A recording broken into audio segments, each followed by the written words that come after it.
My name is Cindy. I am a One of Us Board of Advisor member. My age is 20. I run a lot of organizations and I also do a lot of research. What inspires me to create positive change is noticing something that I dislike in the world surrounding me, and that motivates me to create change. My first project aligns with what motivates me to create change. This project called Composting for Kids. When I was in high school, I was probably 17.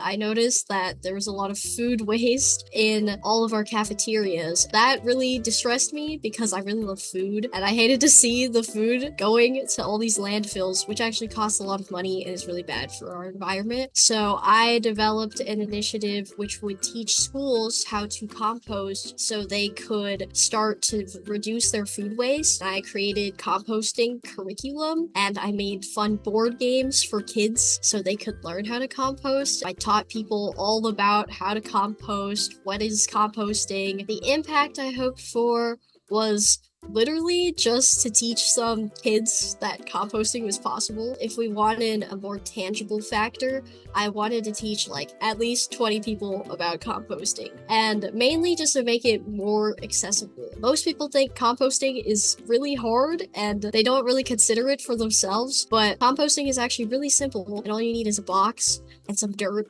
and food, and it ended up spreading to the point where I was helping people make composting bins and implementing them in areas, and that was really just a lot of fun. That inspired me because I realized what I really needed to make a change was just the motivation and the connection with my community. I talked to a lot of people and got a ton of advice before I did it, and that led to a huge impact factor compared to what I could have done with just my own knowledge. That really inspired me because I realized that when you're working together, it's so much easier to create something that really helps a ton of people, and that really inspired me to keep doing this sort of work. You can make an impact, and it's really not so hard. The hardest part is making the first step. My favorite project I created is more of a hobby project. I made a club called Control Plus Paint. I really wanted to paint personally, and coming to campus, I realized that there wasn't a place that I would be able to paint as a STEM student. So I was like, I'll just make a club for it. I wanted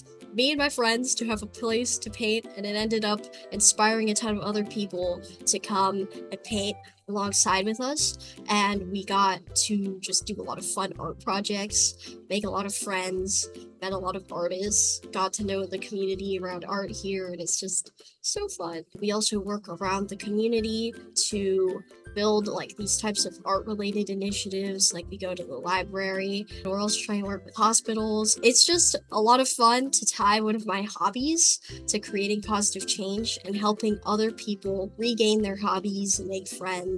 It's one of my most wholesome projects.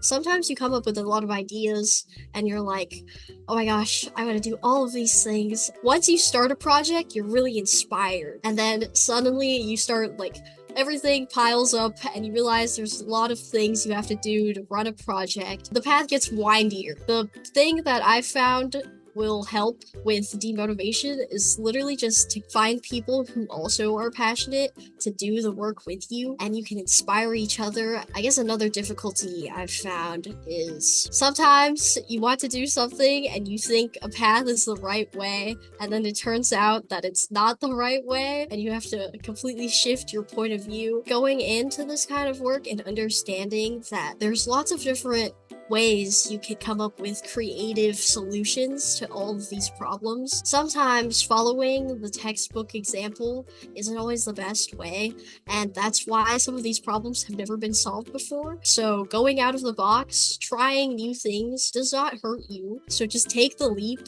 and start doing research, finding out who's also interested to get to the point where you can do something tangible. The hardest part is always just starting it. I really wanted to bring my composting project to a lot of different schools, and I ended up only bringing it to one because I didn't have enough funding. And yes, I could have fundraised. You really don't need a lot of money. It probably cost at least $70. Most of it was buying these giant trash bins so we could compost in them. We tried to make it really cheap so everyone could see how accessible composting is. But I was like one person working with like 3 other people, and it would have been a lot of extra work to gain all that money. Potato seeds would have made it so much simpler. I would just fill out an application and then do all that stuff, and then I would have gotten the money, and then I could have created like 7 more composting bins. Comparatively, I probably would have had to spend a few months going around asking people for money. Potato seeds is a really quick and efficient way to show that you're passionate in creating positive change, and it's a really helpful way of supporting your work.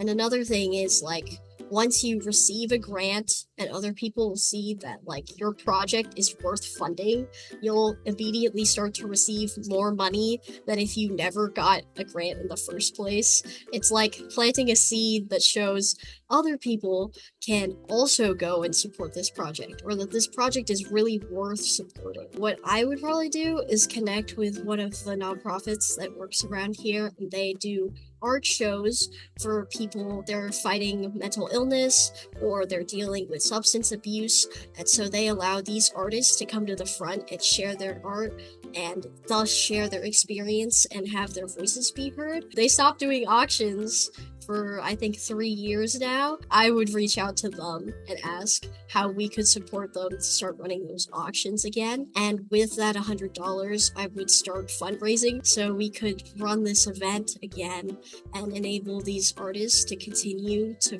voice their emotions and be heard, destigmatizing mental health and all of these disorders. I have so many mentors. I feel like everyone I meet in the art community has a different outlook on everything.